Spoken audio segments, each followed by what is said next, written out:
Hey guys, Dr. McLean. I want to talk to you today about foam rollers and different various things that you can break up muscle adhesions. You know, one of our goals always in our office is to unlock your potential. A lot of times we don't need new things, we don't need extra things, just by unlocking the potential that's already inside of us.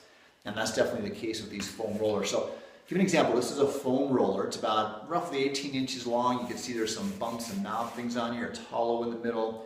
There's a lot of different versions of this, but you want to find these that are pretty cheap, 20, 30, 40 bucks, depending on what you get. And they'll last you maybe virtually forever, but they'll last you for a very, very long time. And the reason you want to use something like this is, if you think about your bicep muscle, for example, when we tighten that muscle, it brings the lower part of our arm forward. And these muscles here have to slide over one another. And through life, through injuries or overuse or different things like that, we can get things like adhesions and scar tissue that can cause a muscle to not slide properly, and it can cause pain in different areas.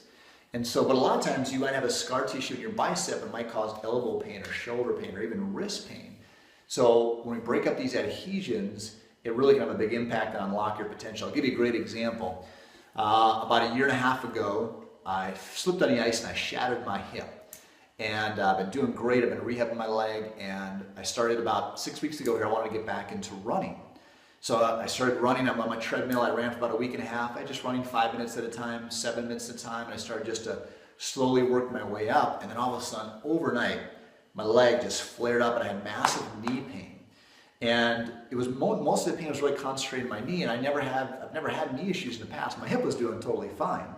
So I saw my personal trainer, Annalisa Swingle, and we found as I had some adhesions and trigger points in my hamstring and the side of my leg and my calf and my feet, not in my knee. And I started to break those adhesions up and be able to get back into running. And here's the cool thing. When I first started to run 6 weeks or so ago, my leg just felt really heavy. And now that I'm starting to break these adhesions up and I'm getting back into running, my legs feel much, much better. Even though I haven't really done anything different to my strength at this point, so I can really unlock that potential.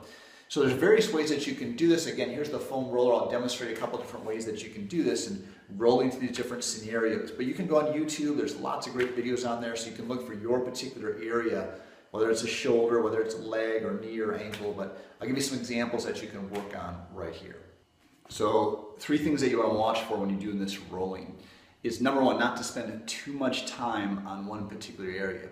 Typically 30 seconds to a minute on one area, maybe twice per day, is going to be enough. If you do too much on there, you can actually flare up the area, exacerbate, and actually make it worse. So less is more in this case.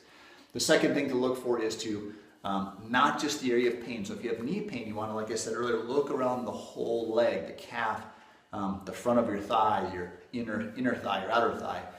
Every particular area. If it's again, if you're having shoulder pain, look at your bicep, your tricep, your scapular muscles, the shoulder muscles, they call the shoulder girdle. So you want to look at all the different areas. And then the third thing is, if you're rolling too fast, if you go over the area too fast, it again doesn't allow the muscles to relax and accommodate to that, and you can again flare up that area. All right, so one example, this would be for the shoulder area, would be rolling across. You want to make sure you have a pretty good posture, as neutral as you can be, and rolling across this what's called the subscapular muscle, which can really affect the shoulder and the front. So that would just be one example of using the foam roller. Another couple examples of using a tennis ball. One is to, let's say, roll on what's called your piriformis muscle. So you can put this down, cross your leg over. You'd have to be able to elevate yourself up a little bit, and then you can really roll across that muscle. That'll be one way to use that tennis ball. Another thing, you can get a foam block like this. I've got a really sharp trigger point here in the back of my thigh, so I'll take this tennis ball so I can elevate it up a little bit, and I'll put it on that trigger point and again roll back and course across it and go back and forth and try to break up that adhesion or scar tissue.